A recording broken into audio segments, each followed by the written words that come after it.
If you enjoy watching Common Ground online, please consider making a tax-deductible donation at lptv.org. Lakeland Public Television presents Common Ground, brought to you by the Minnesota Arts and Cultural Heritage Fund and the citizens of Minnesota. This was District 1. It was the very first organized school district of Morrison County. It was started actually in 1849 as a school for Indian children principally, and they allowed white children to come. It was organized as a school district in 1855, which would be a year before Morrison County became a county, 3 years before Minnesota became a state. And this one is the third building of the school district. It started out in a little log mission cabin, which is where they held school for 10 years. Then in 1865, they built a stick-built one, which burnt something before 1875 when this building was built. Somebody had bought the lot and wanted to build a house. They said, either you'll move the school or we'll burn it down. And that was a bad word. So my husband and I have a farm. We're about a mile north of the school. So we said you could bring it to our farmstead. So it sat there for 31 years. Our children, we have 5 children, and 4 of the 5 children have teaching degrees. And I think they all went out there and played school. And my youngest daughter, she had a directory and she had students' names and report cards. She was very imaginary. It was sitting on the Brutscher farm for 31 years, and there was one of the fair board members that was aware the school was out there, and he was kind of working on the board because he wanted it here. Well, he left the board, and his replacement was even much more aggressive about getting it here. His name was Dennis Nelson, and he really pushed for it to be moved here. And when June called one day and said, guess what? The school's going to go to the fairgrounds. And I thought, what? You mean it's going to happen yet? And so, okay, I'm very happy about that. But then she said, down the road a bit, now they're looking for someone to kind of oversee the restoration of it. And they want to know if she would be willing to do that. Well, she calls and she says, it's not something I can do alone. And I know you went there. I'm sure you might be interested in doing it. And I'm saying, hallelujah, Ellen's just jumping for joy up in heaven, because what we wanted to happen is going to happen. And that's how I became involved in it, because of the fact this is my school. I went here through my elementary years, and both of my children did also. But to me, it wouldn't have made any difference what rural school would have come here. I would have been maybe not as dedicated as I have been to working with this one, but I would have been very much involved to it with its goings-on down here.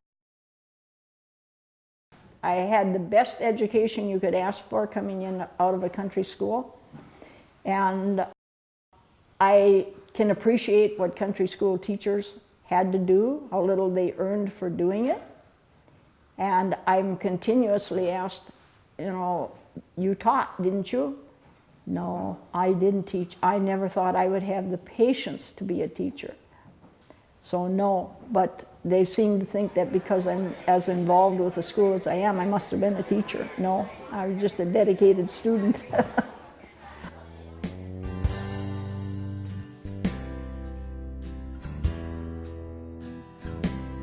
The first school I got, I was very fortunate. In our normal training class, we had 13 pupils, and there were only about 6 or 7 of us that got schools at the first year.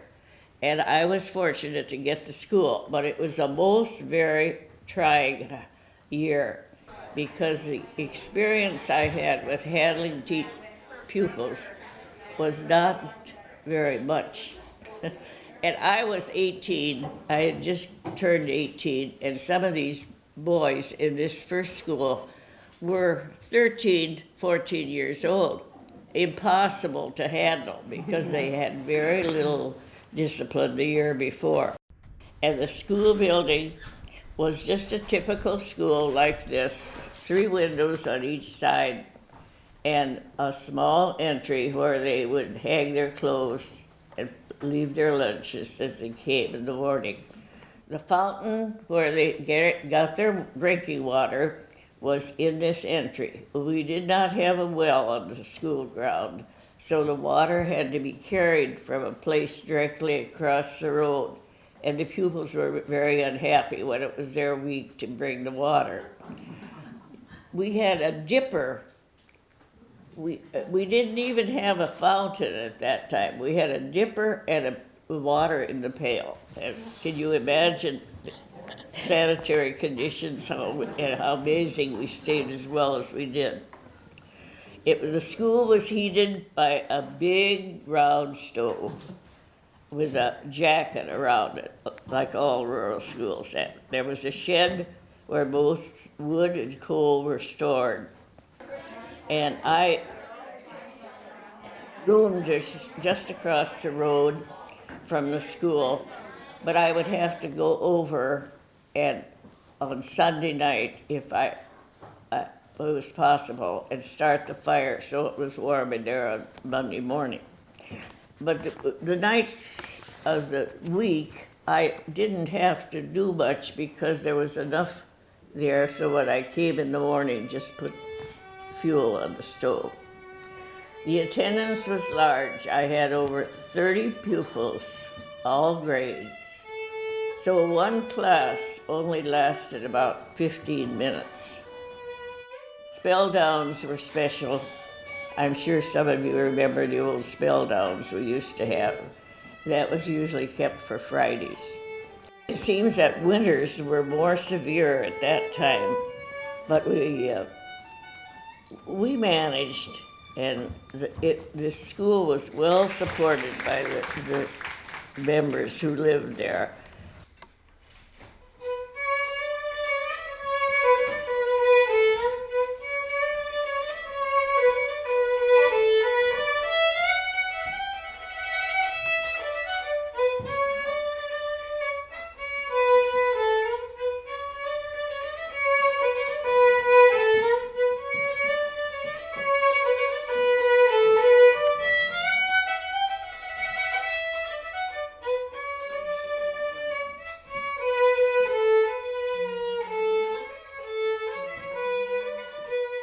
This one was open for 96 consecutive years. It was down to 3 students one year, all from the same family, and still the school board realized that that was not going to stay that way forever, that there was new enrollment going to be coming in, and they never closed it. 2 years, it was 4 students, my 3 brothers, and a niece to the teacher. And again, it did not close because they knew enrollment was going to come up. And they were dedicated to having a school in their backyard rather than combining with another school and or sending the kids into a town school. That is what happened with a lot of the rural schools. As their enrollment went down, they would combine with another nearby school, or they just closed it completely and sent their kids to town. And so by 1971, when the state mandated closing of all rural schools, there were like 52, 53 schools of the 151 that were still open. The numbers had diminished because of combining and because of just plain closing for favor of going to a town school. The rule was that no child had to walk more than 5 miles. There had to be a school within 5 miles for a child to go to. And those children, had there not been a school that they could get to, they would not have been able to come into town and board with someone to get an education. They just would have been taught at home, and that would have been it. And as I say, many of those were people who really didn't have an education, and they were working so hard to eke out a living Depression years, early pre-Depression, life was hard. And schooling would have been, as much as they wanted their kids educated, it would have been down on the list of things that had to be done each day, because they were just too hard-working people, and not enough time, not enough hours, not enough knowledge to really be able to educate their own families. So the rural schools were really a blessing. They gave this country a lot of professionals. When I stop and think of people that are my age, out of my class, high school, if they had not gotten a good education in those first 8 years, they would not have been able to do well in high school, to go on to college, to be doctors. We've got doctors, we've got dentists, we've got lawyers. We've got a lot of professional people, as well as just a better educated blue-collar group that are that because of what they got in a rural school. This school was very precious to us. It was the school that our children attended until the schools were closed. 4 of our 5 children went to school here. Our oldest son was in first grade, and he had like 4 or 5 students in his class. There were 5th, 6th, 7th, 8th graders. And as time went on, the 7th and 8th graders were taken out, and we just had grades 1 through 5.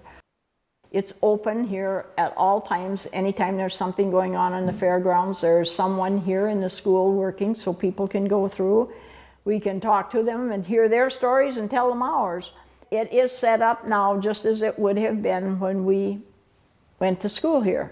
And it's because of all of the volunteer work that people have done and the things that have been donated and that we treasure and we'll take care of. We've been very lucky because there are a lot of people who feel about rural school education the same way we do, that have come forth and helped with volunteering their time and efforts for either restoration and or for just school sitting.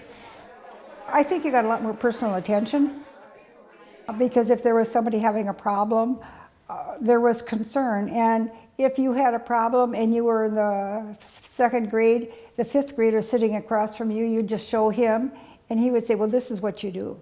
So some of the children taught each other also. The advantage of a 1-room school or a 2-room school, that teacher had those kids for 8 hours every day. She got to know those kids, she got to know the families. Many cases, they had kids from 1st through 8th grade. They only had one teacher. The teacher stayed there for so many years. Many cases, some of those teachers taught their kids as kids. In fact, we had one teacher in here one time that had taught in the same district for 40 years, and she had had 3 generations of the same family. So they really became a part of the community, and the school was so much more a part of the community, because when it came time for things to be done, the wood wasn't always purchased wood, for example. And it didn't make any difference if you had kids going to school.